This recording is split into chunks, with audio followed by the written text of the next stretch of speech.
Assalamualaikum warahmatullahi wabarakatuh. Selamat pagi, siang, sore, malam, Prof. Heri dan teman-teman semua. Saya Mariana Fiksa. Saya hari ini akan menjelaskan, mempresentasikan mengenai analisis keselamatan pada studi kasus yang saya pilih.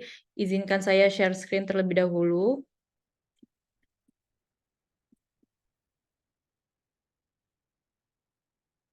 Pada hari ini saya akan menjelaskan tentang analisis keselamatan pada ledakan di Upper Big Branch Mine, USA.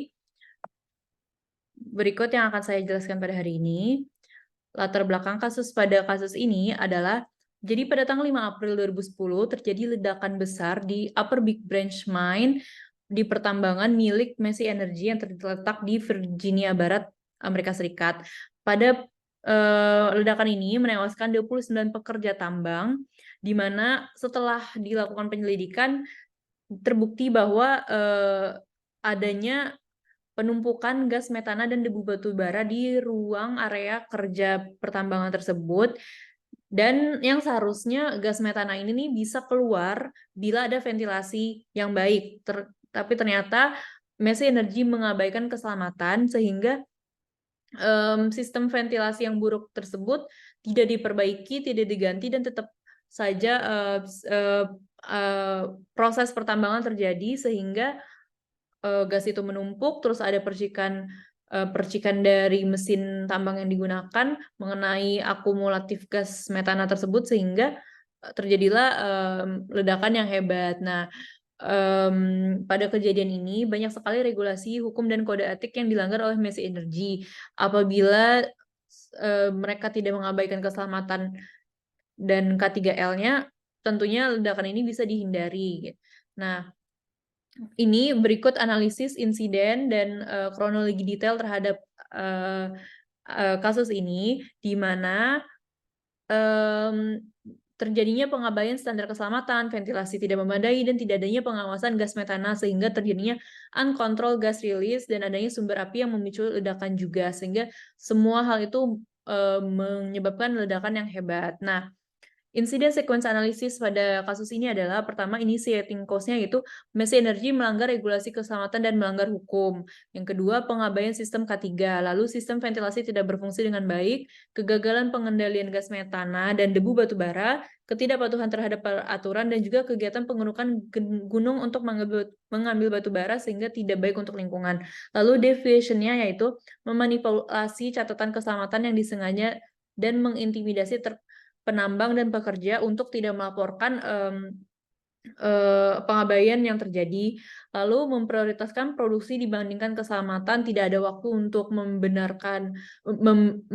membenahi sistem ventilasinya, tidak ada waktu untuk tidak ada biaya untuk mengganti sistem ventilasinya. Mereka menganggap seperti itu, lalu mereka memprioritaskan produksi, jadi ya terjadi ledakan. Nah, ventilasinya itu juga tidak memadai, lalu terjadinya percikan api dari mesin dan juga penumpukan gas metana.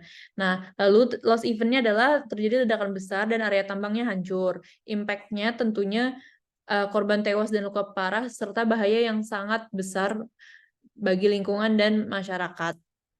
Fault tree analysis pada kasus ini adalah, top event-nya adalah Upper Big Branch Mine Explosion, yaitu ledakan di tambang Upper Big Branch. Di sini ada 3 immediate causes, ada 3 event. Yang pertama, gas metana dan debu batu baranya meledak. Yang kedua, kebijakan dan praktik keselamatan yang melanggar hukum. Yang ketiga, kegagalan pengelolaan keselamatan. Nah, pada event pertama ada 3 sub-event, yaitu pertama, penumpukan debu batu bara dan gas metana yang tidak diatasi. Yang kedua, sistem ventilasi yang tidak memadai. Yang ketiga, peralatan mekanisme keselamatan yang tidak berfungsi.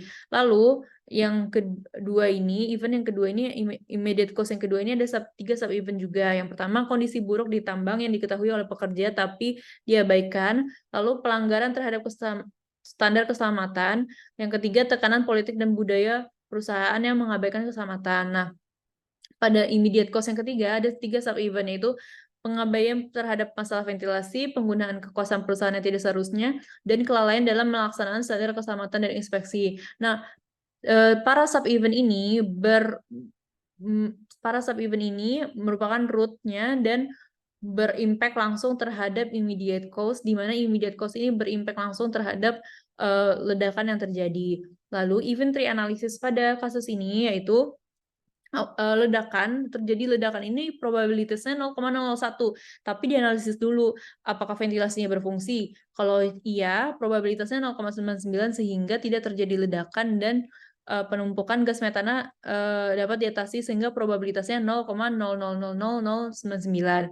Tapi jika ventilasinya tidak berfungsi, probabilitasnya 0,01 sehingga ditinjau lagi peralatan keselamatannya berfungsi nggak. Nah, kalau misalnya tidak, berarti probabilitasnya itu 0,01, lalu dapat terjadi ledakan, probabilitasnya 0,99 sehingga ledakan yang memakan korban jiwa dan luka itu probabilitasnya 0,009801.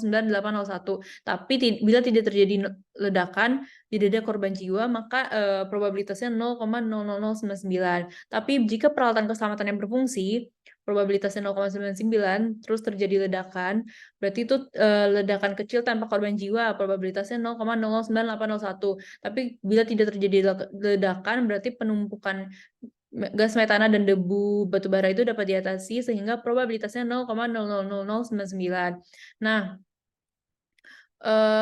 dari sini ditinjau lagi peralatan keselamatannya berfungsi, tetapi terjadi ledakan, maka untuk probabilitas untuk ledakan besar dengan korban jiwa terjadi itu probabilitasnya 0,970299. Tetapi jika tidak terjadi ledakan, itu tidak ada korban jiwa, probabilitasnya 0,000099. Nah, kalau misalnya peralatan keselamatannya berfungsi, tidak berfungsi maksud saya, lalu terjadi ledakan, maka ledakannya pastinya akan sangat besar dan korban jiwa dan banyak banget kerugian lainnya, probabilitasnya berarti 0,970299.